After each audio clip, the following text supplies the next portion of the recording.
ئێستا هەموو ژیانی دنیا کەوتۆتە سەر وێنە، سەر کامێرە و وێنە. کامێرەش بوو، ژووری تەبعیش بوو، ژووری تەحلیلیش بوو. ئەو سنووقەی کە جەنابەی بینە دوونەوە مادەی تیا بوو، میتۆل و لەگەڵ میتۆل و هایدرکرۆن و سولفایت و کاربۆنات کە ئەو کرد بە دەرمانێک ئەبوو بە مەحلولی دەرمانەکە کە ڕسمەکانە بۆ بشواتەوە. لە هەموو سلێمانیا با بڵێن دوو مصوری یەک مصورێکی پرۆفشناڵی تیان نەبوو. ساڵتان لەبێم کاتتان باش بینەر بیسەرە خۆشەویستەکانم، خۆشحاڵم ئەڵلقەیەکی دیکەتان پێشکەش دەکەم لە ئێوارەی سلێمانی. وادارم کە لە ئێوارەیەشدا لە خزمەت ئێوەی بەڕێز و خۆشەویستدا بابەتەکەمان جێگەی سەرنج بێەوە باس و بابەتم لەگەڵ میوانی بەڕێزم کە دەربارەی وێنە و یادگارێکان دەبێت بە شێوەیەکی گشتگیرەوە هەمومان بە دڵنیاییەوە یادگاریەکانمان زیاتر لە ڕێگەی وێنەکانەوە هەڵدەگرین و هەروەها پێداچوونەوەش بۆ ڕۆژانی ڕابردوومان هەر بەگەڕانەوەی بۆ سەر وێنەکانوە هەموو دەزانین وێنە دەتوانێت چی بپارێزێ و چی کۆ بکاتەوە، بەڵام ئەمڕۆ یاخود لەم پرۆگرامم تایبەتر حەز دەکەم لەگەڵ چیرۆکی پشت کامێرەکان قسە بکەین زیاتر. ئەو کەسەی کە وێنەکە دەگرێت، ئەو هەستەی کە وا دەکات هەندێک لە وێنەکان بگیرێت، لەگەڵ مامۆستاکی زۆر بە ئەزمون کوردوتەنی ئەڵێن نەک تەنیا زۆر گەڕا و زۆر ژیاو لە هەر جەیەک لە هەر شوێنێک کتێبینیەکی خۆی کە کۆ کردوەوە وێنەی گرتووە. ئەوشکە بەڕێز مامۆستا جەمال ساڵح بەڕێزیان لە ئێستادا سەرۆکی کۆمەڵی وێنەگرانی کوردستان لقی سلێمانین و لە ستودیۆی ئێوارەی سلێمانی میوانە لە لامان بە خۆشحاڵی ئەم پرۆگرامە پێک و پێشکەش دەکەین. زۆر بەخێر بن، خۆشحاڵم دەتان بینم. زۆر سوپاسدانەکەم. سوپاس بۆ جەنابتان، ماندوو نەبن، لە شتان ساغ بێت و ئەزمموی چەند ساڵەتان کە لە بواری فۆتۆگرافەریە تێتان پەڕانەوە بۆ ئێستا و بۆ دواتر هەر یەکسەر وەک پرسیاریش ئەگەر ئەمە لێم وەرگریت وێنەگرتن بۆ تۆ چی دەبەخشێت؟ من زۆر سوپاسدانەکەم بۆ ئەم بەرنامانە. هیوادارم کە هەموو کەناڵەکان دایمەن ئەو فۆتۆگرافەرانەی کە ئەزمموونیان هەیە بەسەریان بکەنەوە. بەڕاستی من لە ساڵی 1965ەوە دەست بەکار بوومە لەم ئیشەیە. ئەویش بەهۆی برایەکەم لە بەغا بوو لە قۆزەوێ لە بەشی قسمی تەسویر بوو بە عەسکەر، ماڵی 25 بوو، نایبزابتی قۆزەوێ بوو لە بەشی وێنەگریە. هێتر زروفێک بەسەرا هات لە ساڵی 1960 کە شەڕی دەربەنبازیان دەستی پێکرد، ئەمەی برد بۆ بەغا لە 65. لەوێ ستۆدیۆکی دانابوو تری من خستە سەر ستۆدیەکە تەلەبەش بووم ئەم خوێن. لە پاڵ خوێندنەکەیە پاژنێوەڕوانە چوون بۆ ستۆدیەکە. لەوەوە حەزم بەوە کرد کە خەریکی ئیشی وێنەگری بم، یعنی هیوایەتم بوو، حەزم لێ بوو، یعنی هەرچیەکمە کرد جاران کامێرێکمان دەست ناکەوە ڕسمێکی پێ بگرین. لە 500 ماڵە کامێری تیانە بوو، چۆن تەلەڤیزیۆن و ئەمانە زۆر کەم بوو، رادیۆ لەو زەمانەیە ئەمیش هەر زۆر کەم بوو بەدەگمەن، مەگەر چۆنها ماڵەکەی بوو. ئێتر لەوە من بەردەوام بووم لە ساڵی 1965ەوە حتا ئەم دەقەیە کە لەگەڵ جەنابتا قسە تەمە درێژ بن ئینشەڵڵا. جا مەبەستم بوو پێشەوەی بچمە قوڵایی دەستپێکردن و ئەزممون و کارکردنتان وێنەگرتن بۆ ئێستت چیت پێ دەبەخشێت زیاتر، یان نیازت چییە چیتر بکەی لە وێنەگرتنە وەکو فۆتۆگرافەری خۆت؟ وەڵاهی خۆی وێنەگرتن و وێنەگر دەورێکی ئەساسی هەیە لە دنیاە. ئێستا هەموو ژیانی دنیا کەوتۆتە سەر وێنە، سەر کامێرە و وێنە. یعنی بەڕاستی تاموچێژێکی تایبەتی هەیە. ئەو کەسانەی کە وێنە ئەگرن خۆی ئەزانێ معناکەی لە شوێ و لە، بەڵام لە هەمان کاتیشە ئەو وێنانە بۆ خۆیان ئەدوێن. هەرچی چۆنێک کە تۆ وێنەیەکە گری بە هەرچی مەبەست هێبێ کە ئەو بینەرە ئەیبینێ وێنەکە ئەتوانێت خۆی تەحلیلی کە ئەم وێنەیە باشە و مەرامی چییە و لە دوای چیوە ژیراوە. لەبەر ئەوە ئەو وێنەگرا خۆی چاوی کامێرەیە، چاوی لێنزە، ئەیبینێ بۆ چ مەرامێکە. بەڵام زۆر جار هەیە کە وێنەگرەکان زۆر بە کەمی ئیشارەتە دەن بە وێنێ لەبەر ئەوەی ژیراوە، لەبەر ئەوەی وێنەکە خۆی حەیە ئەجوڵێت باسەکات، ئەڵێ من لەبەر ئەوەی ژیراوم یا لە فڵان مەوقع ئابووە. تۆ وێنەیەکی خۆشی و شایی ببینی ئەزانی کەمە وێنەیەکە بۆ هەڵپەرچی و ئەمانە کراوە، وێنەیەکی ماتەمینی ببینی ئەزانی کەمە ئەم وێنەیە بۆ ماتەمینی و حاڵەتێکی جیاوازیە تاموچێژێکی تایبەتی هەیە. بەڵێ ماوەسەڵتان گەڕێنمەوە سەرەتایی دەستپێکردنی کاری هونەری و کاتی خوێندن و ئەو کاتێک کە باست کرد کامێراکان زۆر کەم بوون لەو سەردەمەدا کام جۆر لە کامێرەکان ئێستا ماون یان لە لای خۆت ماوەوە دەستخۆش بە چەند نمونێکی زۆر جوان و تایبەتت هێناوە بۆ ستۆدیۆ لەگەڵ خۆتدا هیچ کام لەمانە تەمەنیان ئەوەندەیە بگاتەوە ئەو سەردەمی دەستپێکردنی بەڕێزت؟ وەڵاهی تایەتی کە ئێستا کۆمەڵی لەم کامێرانەی تایە بڕین لە یەکەمەوە دەست پێکەین. ئەم کامێرەیە زیاتر لە 50 ساڵ 45 ساڵە بێت 45-50 ساڵ تۆپکۆن کامێرەیەکی چاک بەڵام تا ئێستاش هەر ئیشەکە. ئەمە ئەوانەیە کە بە فلیم ئەمانە فلیمی 36 تێکێت بەکار خۆی کێشەی ئەمانە ئەوە بوو ئەو کاتە ئەو فلیمانە وەک ئێسانیە کە ببینڕێتەوە وێنەکە ئاگری جاری وا بۆ حاڵەتی زۆر سیر و سەمەرە بەسەر وێنەگرەکە هاتووە فلیمەکە لە ناوەڕاستە کە زەختی لێ کرد و ڕای نەکێشاوە بچڕاوە یا لە حەفلەیەکا بووە یا لە بۆنەیەکا بووە خۆی ئەبێت لەو کاتەیە تۆ لە شوێنێکی تاریکابی ژوورێکی تاریک بێ کە نابێ بە هیچ شێوێک ڕووناکی ببینە ئەو فلیمەی کە تۆ بتێ بیگۆڕی یا بتێ معالەجەیەکی چارەسەریکەی ئەتر ناچار جاری وا هەبوو کە لە شوێنێکا بووین هەمووی ڕووناکی بوو ئەگەر چاکەتێک لە بەرابووە یا بلوسێ بوو ئەوە بلوسەکە و داکەنیا یا چاکەتەکە لە دەست و کامێرەکە و بەهەڵانە لەنا ئەو چاکەتیا بە هزار حەزەرەوە تا ئەو گەڕانەوە بۆ شێسەکە بۆی فلیمەکە نەسووتێ چونکە ئەو لەختانە دووبارە ناوێتەوە. ئەمانە زیکراتێکی زۆر خۆشیە بەڵێ ئەو کامێرانە بوون ئەوانەیە کە کۆنن ئێستا ئەم کامێرەمە فلیمەکانی جیاوازە لەگەڵ ئەو فلیمانی ئەوانە 36 ئەمانە 120 خۆن 8 ڕسمێگرت ئەو کاتەتر ئەمە بە زۆری بۆ ناو ستۆدیۆ ئەژیرا بە ئائیلی بە کۆمەڵە ژیرا بەڕێن فلیمەکەی گەورەتر بوو 6 بەنۆیە فلیمەکانیمان ئەوان 36ە ماوسە کامێرانە کامە بوون کە پێویستی بۆ بوو سەرکا بە تورەکەی کاوێنەگرەکە تەنانەت لەسەر جادۆشتیش دائەنرا هەر کێشەکە لەبەرەوە ڕووناکی فیلمەکە بوو نەخێر ئەوە خۆی کامێرێکی تایبەت بوو کامێرەش بوو ژووری تەبعیش بوو ژووری تەحلیلیش بوو ئەو سنووقەی کە جەنابەی بینە سنووقێکە بەڵام بە شێوەیەکی زۆر عاقلانە دروست کراوە وێنەکەتە گرت تۆ نەتەتوانی ئەو کاغەزە ڕۆشنایی ببینێ و بیبیتە دەرەوە تەبعیکە یا فلیمەکە بەری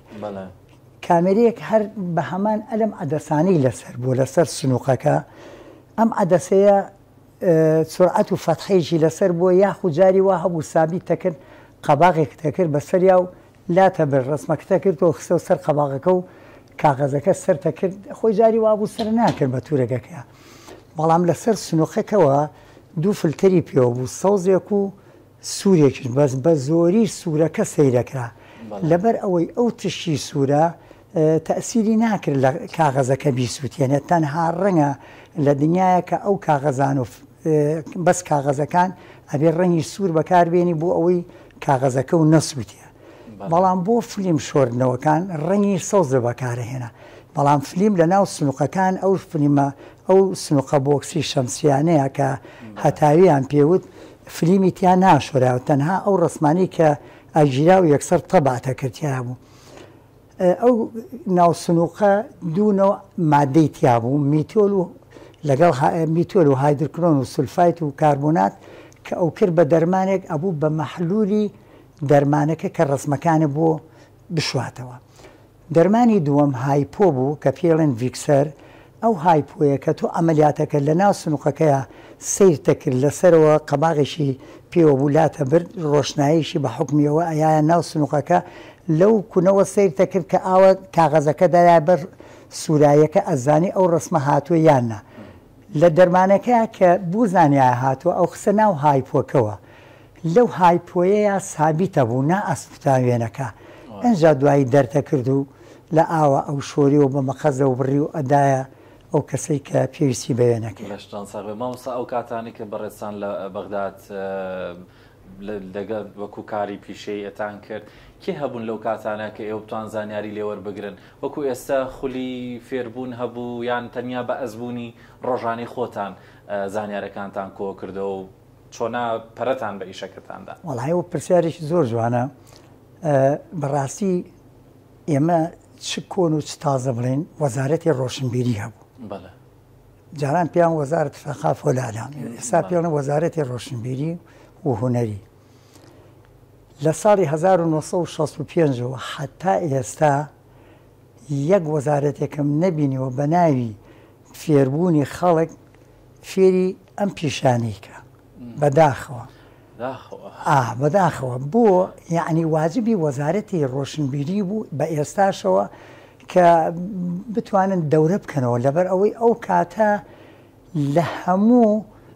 سلێمانیا با بڵێن دوو مسەوەری یەک مسەوەرێکی پرۆفشناڵی تیان نەبوو کە ئەمەنە ئەکادیمی بێت خەڵکەکە فێرکە. ئەوەی کە ئێمە فێر بووین، من خۆم شخصی خۆم من لە براکەمەوە فێربووم لە ساڵی 1958ەوە ئەو کە ئەسکەر بووە لە قۆجەوێ مەعسکەر ڕەشید لەوانە فێری ڕەسمگرتن بوو. ئەو کاتە ئەو لە مەعسکەرەکەەوە فێر بوو لە دەورەی مەعسکەرەوە کە فێر بوو من و براکانیشمی فێری ئەم پیشەیە کرد. بەڵام باقی خەڵکەکەی تر لە یەکەوە فێر بوون. ئەسڵان هەبوو، ستۆدیۆ جۆرجە بوو، ستۆدیۆ نەجاحزەیە هەبوو، زوربیان مەسیحی بوون، لە بەغا ستۆدیان هەبوو یا لە شارەکانی تری کەرکووک و سلێمانی یەک لە یەشیەوە وەرگرتووە. ئەوە نەبوو بڵێت دەورەیەک هەبوو بێ و بە شێوەیەکی ئەکادیمی ئەبوو بە شاگرد لای چەند ڕۆژێک و چەند مانگێک هەتا ئەوردە وردە فێریە کرد چۆن فلیمە شۆرێتەوە، چۆن تەبعەکرێ و چۆن ئیشەکە کارەکرێت بەو شێوەیە. بەڵام خەڵکی لە زەکاوت و زیرەکی خۆی فێری ئیشەکە بوو و ئیلا ئەم پیشەیە مەدای خوێندنەکەی هیچی لە هەندەسە و تۆپ کەمتر نییە. 4 ساڵ 5 ساڵ ئەبێ دراسە بکرێت ئەنجا ئەگەیتە نەتیجە. علمی تەسویر بەحرێکە بۆ خۆی، نەتیجەی نییە لە عیلمە. بۆ لەبەر ئەوەی من لە ساڵی 2004 بوو یا 5 بوو داوای مامۆستایەکم کرد لە ئەمریکاوە هات کە مامۆستای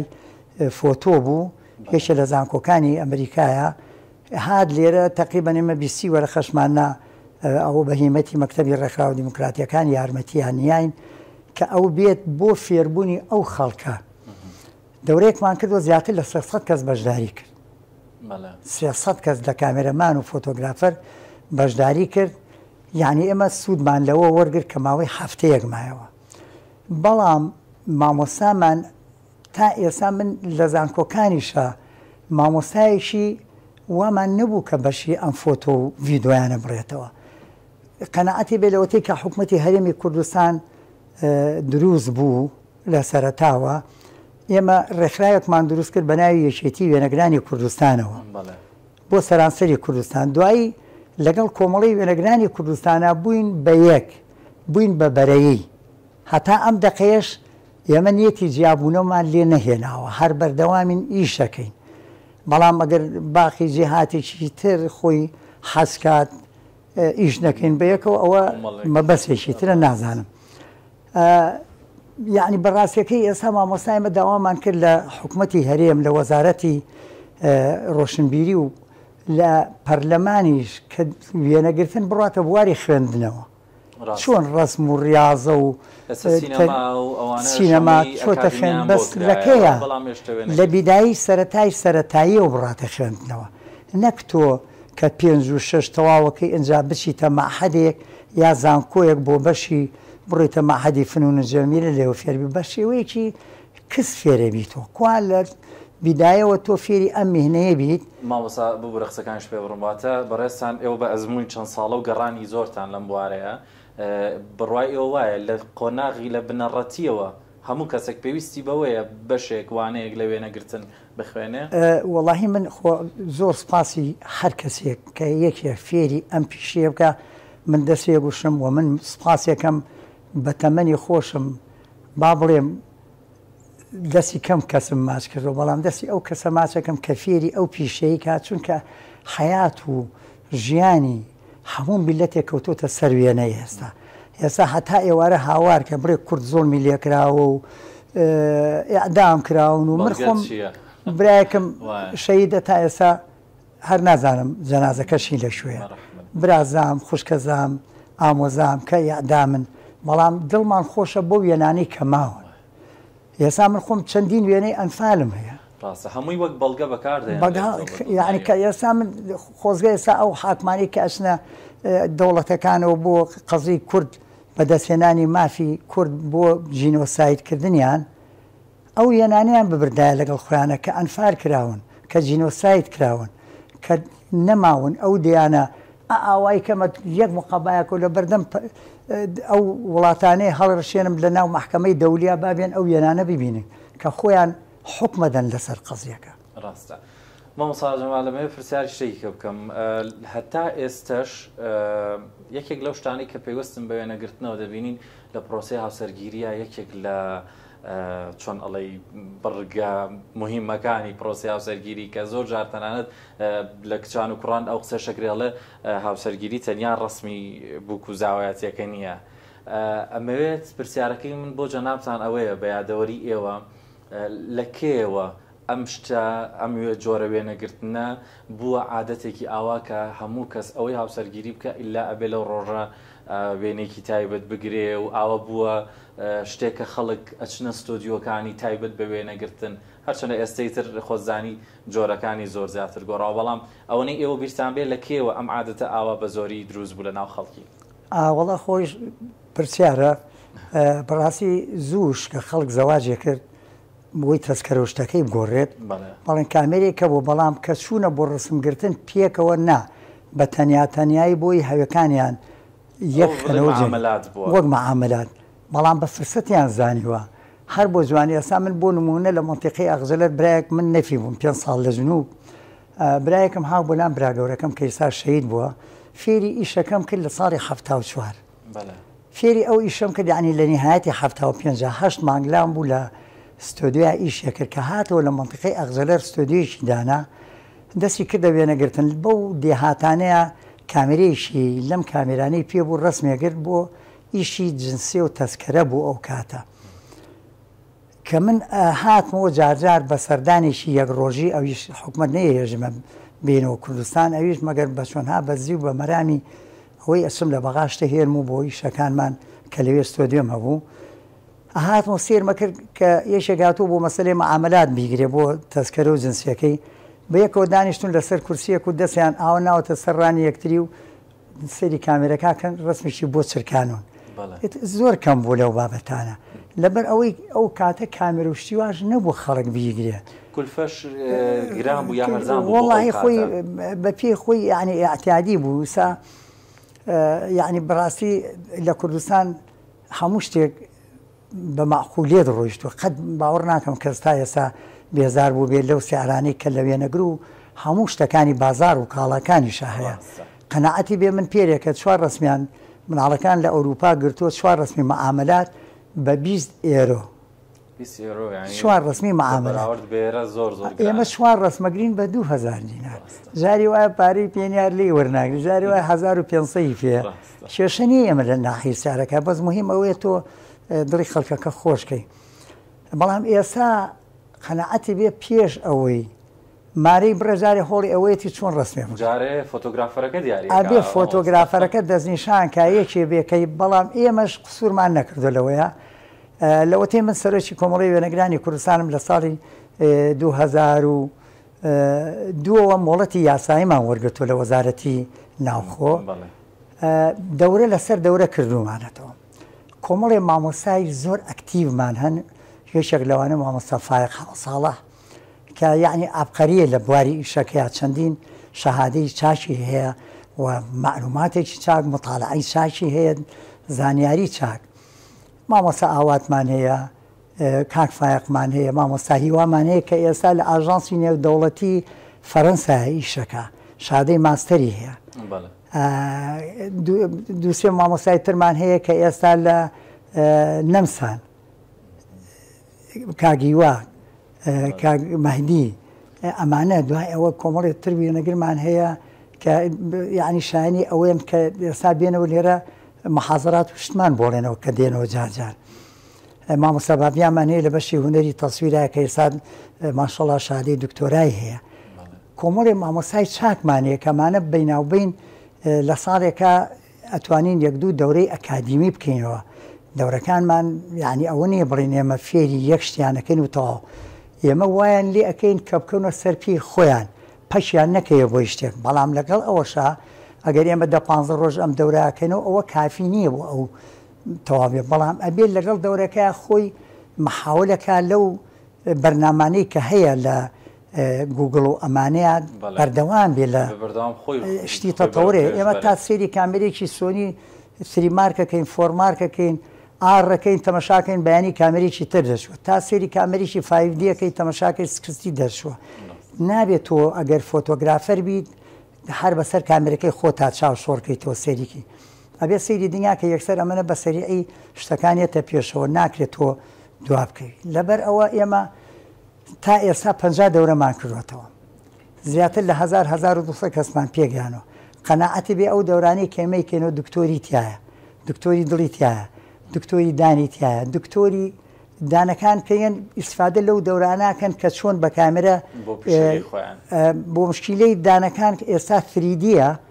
کە چۆن ئەم ڕسماناگرن بە فریدی نەک بە ئەشیعەیەک بیگرێت و ئەمانە فریدێکە هەر چواردەوری ئەو دان و شتانی پێپشانەدا و ئەکەوێتە سەر واقعەک کە زۆر ئیسفادەی لێ بکە ئێمە دەورەمان کردەوە ئەمانەی کە ئێستا بە تەمای دەورێ بکەینەوە بۆ موافقەتی ڕسمی وەرگرین لە کە موافقەتیشمانەیە بەشی درۆنیان ناو بە ئێمە کە مۆڵێتیان بینێ و بە واستەی ئاسایشەوە متابعە و مراقبە بکرێ بزانین بۆ چێتی ئێمەش خەت قبولی ئەوە ناکەین بەسەن یەکێک داوای مۆڵەتەشێکە نەزانین بۆ چێتی و بێنێ ئەوە بۆ پاراستنی کوردستانە کە لە هەردوو چاومان خۆشەویسترە پێویستە ئێمە کە ئەم ئیشاناکەین پاراستنی کوردستانیش لەسەر هەمومان بەڵێ ئەمە وایە ئێمە پێشەوەی دەورەکان بکەینەوە لە پێش هەموو شتێکا فێری ئەدەبیات و ئەخلاقیەتی پیشەکەیەکەین کە چۆن پارێزگاری لە پیشەکەی بکات و چۆن پارێزگاری لە وڵاتەکەی کات خیانەت و ئەمانە نەکات لە پیشەکەیە ئەم دەورانە ئیسفادی باشیان کردو ئێستا هەیە مهندسە تەخەڕوجی کردووە تەرشتێکی نۆرمەلە لە هەموو دنیاشا خۆ هەموو عالم کە تەخەڕوجەکە هەر ئەوە نییە بڕاتە ئین بێ لە دایرەکە لە کۆمپانیایەکە لە سوپەرمارکێتێکە بەس حقوقی مەزمونە ئەوانەی کە لە ئەوروپاوی شاناکەن تەقاوتیە بێ شتێ بێت زمانی هەیە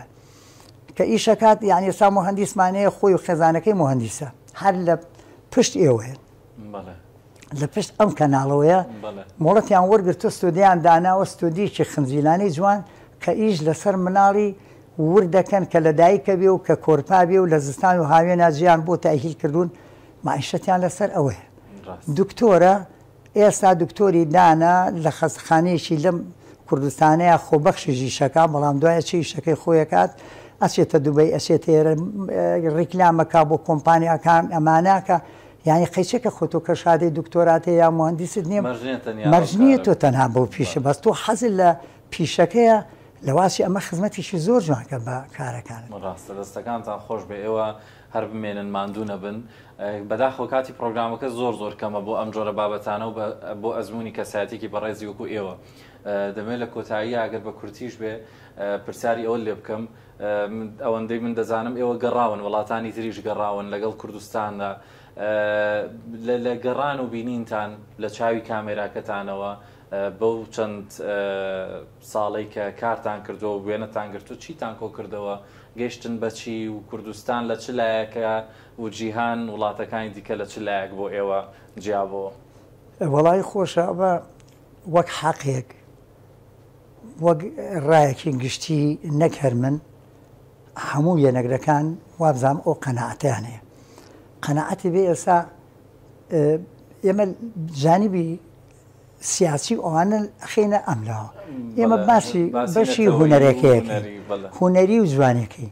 قەناعەتی بێ جاران لە ڕوود ناهات چوار ڕسمی شوێنێکی سیاحی بگریت لە فەیسبووکە لە پەیجێکا بڵاویکەیتەوە بۆ لەبەر ئەوەی نە ئیمکانیەتە بوو نە زۆر محتەمیش بوو خەڵکیشی زۆر ناهاتن بۆ سیاحەت بۆ کوردستان لەبەرەوەی ئەو کاتانەی کە ئەو شوێنانە هەبوو استقرار نەبوو ئاسوودەی نەبوو بەڵام ئێستا بڕۆ سەرانسەری کوردستان یعنی ئەو کەسەی کەیە پەشیمان نییە لەوەی کەیە بۆ زیارەتی کوردستان ئەم وێنانە وای کردووە کە زیارەتکارێکی زۆر ڕووکەن لە کوردستان من لە ساڵی 2014 بوو یا 13 بوو تەکلیفیان لێ کردین وێنەی سیاحەکانی کوردستان بگرین بۆی بڵاوی کەینەوە لە هەموو سەفارەتەکانە بۆی زیاتر خەڵک بێ من خۆم حەزم نەکرد ئەو ئیشە بکەم بەم سەورەکانی ژوتم ئەو ئیشە مەکەن جارێ با ئێمە چاوەڕێکین تا شوێنە سیاحیەکان زیاتر خۆشە بن لەبەر ئەوەی بۆ نمونە ئێمە ئەحماوامان هەیە خۆشترین مەنتیقەی سیاحیە هەموو شوێنەکانی کوردستان جوانە بەڵام کە تۆ وێنەیە کە گری ئوتێلێکی پێنجنەژمی تیانە بێت گەراجێکی باشی تیانە بێت کارەبایەکی باشی تیادانەنرابێت چەند خانوو شتێکی تیانن بێ کە ئەو سیاحیانە دێن لە ئەوروپا و لە شوێنی ترەوە تیا بێنەوە وەک من و تۆ نیە لە هەولێرەوە هاتوێت چێتەوە سلێمانیا ئەڕوا بۆ شوێنێکی تر ئەو احتیمالە لەو منتیقەی ئەحماوە بە هەفتە 10 ڕۆژ لەوێ بێ هاتۆ مانگە ئیجازەیە 30 شەو لەو منتیقەیە بێ ناکرێ بچێتە سلێمانی و گەڕێتەوە ناکرێ بچێتە شوێنێک بڵین لە هەڵبجات ئوتێلیکی وای لێنێ کە پێنج نەزمە بێ و کابرا هاتووە بۆ هایلاک بژی و خۆشترین ژیان من پێم خۆشە یعنی وەزارەتی سیاحەکان وەزارەتی سیاحە بتوانێت چەند ئوتێلێکی چاک و جوان هەر لەسەر ئەزمر یەک ئوتێلێکی چاکی لێ بێ قەناعەتی بێ کە ڕێکلامیکی بۆکەی 100,000 خەڵگیە بۆ سیاحەت وە خەڵکەکەش سوودەبینێت یعنی خۆی پێویستی بەوەیە جوان بکرێت جوانتر بکرێت ئێستا بەس یعنی بەڕاستی بە پێی ئەحساکانی سیاحە هەموو ساڵێ عەدەدێکی زۆر لە زیاتر لە جاران خەڵک دێ لەبەرەوەی هەموو شارەکان وڵاتەکانی خۆمان گۆڕاوە جادەکانی تۆ سیری ئەومەکە لە ئەچێ بۆ لادەیەکی خۆمانە ڕووین هێشتا جادەی بۆ ڕانێک بەڵام بە جادە ئامەکانی کە ئەو سیاحیانە دێن زۆر ناڕەحەت نییە پێی بەڵێ مای خۆشحاڵیە کەرتی گەشت و زاری گرنگێکی باشی پێدراوە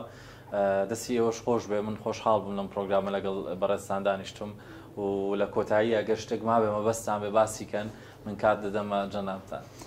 وەڵاهی هیوادارم فۆتۆگرافەرەکان زیاتر هەوڵدەن بۆ جوانکردنی وێنەکانیان و باشترین کامێرە بەدەستەوە بگرن و بە حەقائیقی ئەو وێنانە ون نەکەن بەڵام یەک گلەیەکمەیە لە زوربەی فۆتۆگرافەرەکان یعنی ئیبداعی کەم بەدەسەهێنن مەسەن کە ڕسمی بووکوزاوایەکەن تەقلیدی لوبنانم بۆکە یا تەقلیدی ئوردنەکە یا تەقلیدی وڵاتێک بەس حەزەکەم خۆیان خۆیسانی زۆر زیرەکی تایە زۆر چاکی تایە یعنی هەیە سا لەسەر ئاسی مستەوای عالەمایشەکە وڵاتەکانی ترە لەبەرەوەی متابعاکە بەڵام تەقلید زۆرەکەنەوە کە دەموچاوێک خڕەکەنەوە هەمووی هەرەوە خڕەیە پیا و ژنەکە هەر ئەو دەموچاوەیە کە وەک بۆ بووکوزاوایەکی تر ناکرێ بۆ هەموو دەستکاریەوە لەبەر ئەوە پێم باشە ئیبداعیان هەبێ خۆیان یعنی ئیبداعیان هەبێ جوانترە دەستەکانتان خۆش بە سوپاسانەکەین زۆر خۆشحاڵ بووم لەگەڵ بەڕێستاندا مامۆستا جەمال ساڵح کە بەڕێزیان سەرۆکی کۆمەڵەی وێنەگرانی کوردستان لەقی سلێمانی و هەم فۆتۆگرافەر و ئەزمموی چەند ساڵیان هەیەوەکو گوێبیست بوون لەنێو پرۆگرامەکە هیوادارم هەمووان بتوانن ئاگداری ڕۆژەکان و ساڵەکانی تەمەنیان بن و ئاگداری هەموو ئەو ڕوودا و ئەو شتانە بن کە لە ژیانتانە تێدەپەڕێ دوێنەگرتن گرنگە بۆوانی کە تایبەت کار لە فۆتۆگرافری وێنەگرتندا دەکەن بەڵام هەر کەسێکی ئاسایش باماشەوە گرنگە ئاگداریەوە بێت چۆن یادگارەکانی خۆی تۆمار دەکات هەمووتان ئینشەڵڵا یادگاری خۆشی تۆمار بکەن دەستیەوەش خۆش بێ و زۆر سوپاس.